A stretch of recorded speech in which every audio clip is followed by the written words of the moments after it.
Well, howdy there, Internet people. It's Bo again. So, today we are going to answer some questions that have already started to emerge about the world's EMT idea. For those who are overseas, I'm sorry. EMT is an emergency medical technician, a medic. Their job is to keep you afloat, to keep you moving until they can get you somewhere with infrastructure. It's a good analogy. And in the United States, we've had that world's policeman thing for a very long time, so it's a turn of phrase. So I've taken the questions and kind of broken them down into groups that are similar. Today we're going to talk about some economic questions that came in. And both of them, interestingly enough, are questions because people widely believe something that isn't true. The first question is related to the idea that if the standard of living in other countries goes up, by necessity, the standard of living in the United States has to go down. This comes from two different points. This misconception comes from two different points. The first is a lot of nationalists, people who want you to view those outside the United States as lesser, as other, as somebody who is you're in competition with. They're coming for your cookie and you better be ready to defend it. It comes from them, okay? And it treats it as though they're tied. Now, I'm not an economist, so when it comes to questions like this, I have to ask other people. And this is a concept that I'd heard a lot about over the years, and I never really got a satisfactory answer, a way that somebody who wasn't up on world economics could really grasp until the Trump administration. And then somebody kind of broke it down for me and put it in crayons in a way that I could understand. So I'm going to give you all that. This isn't mine.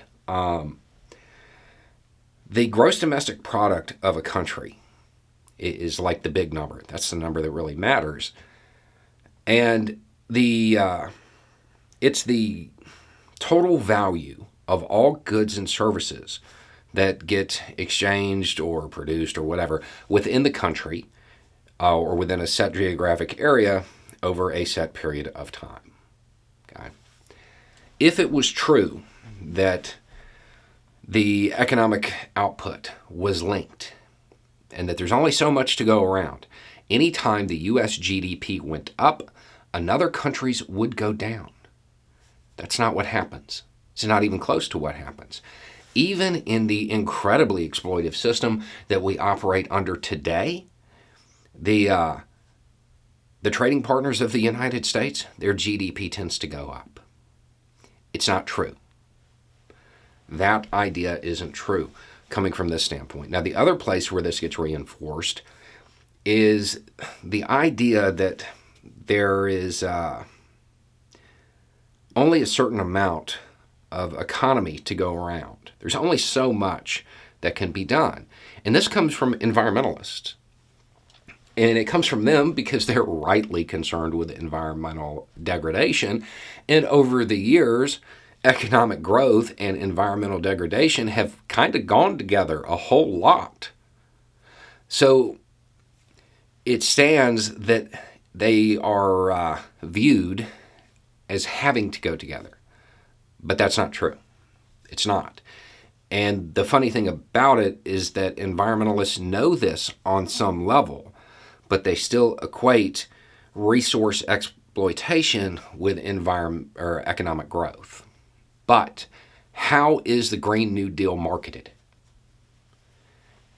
It's going to help with climate change, right? But how is it sold? What do people say? What else is it going to do?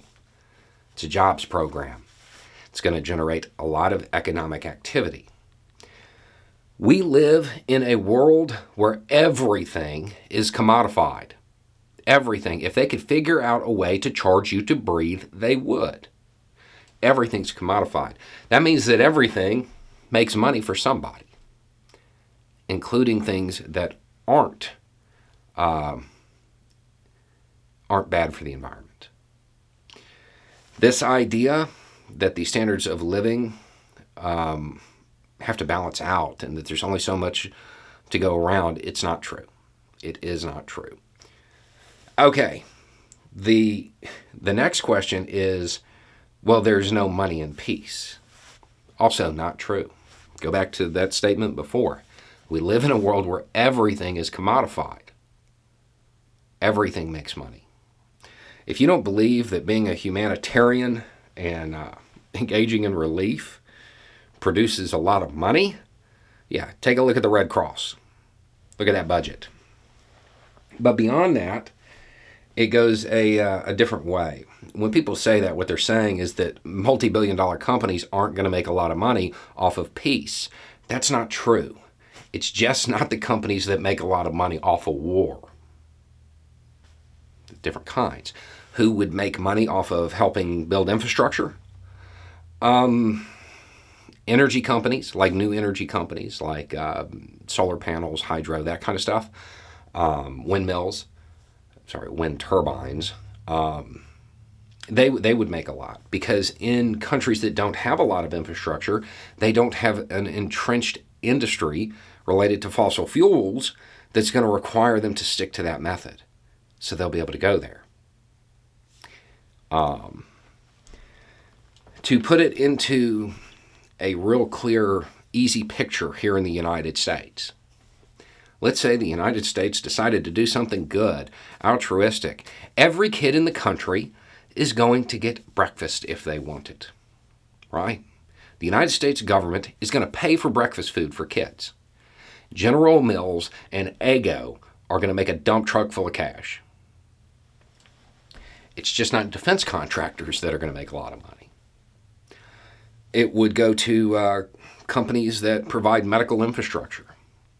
In short, it's going to primarily go to companies that heal rather than kill. I think that's a net win.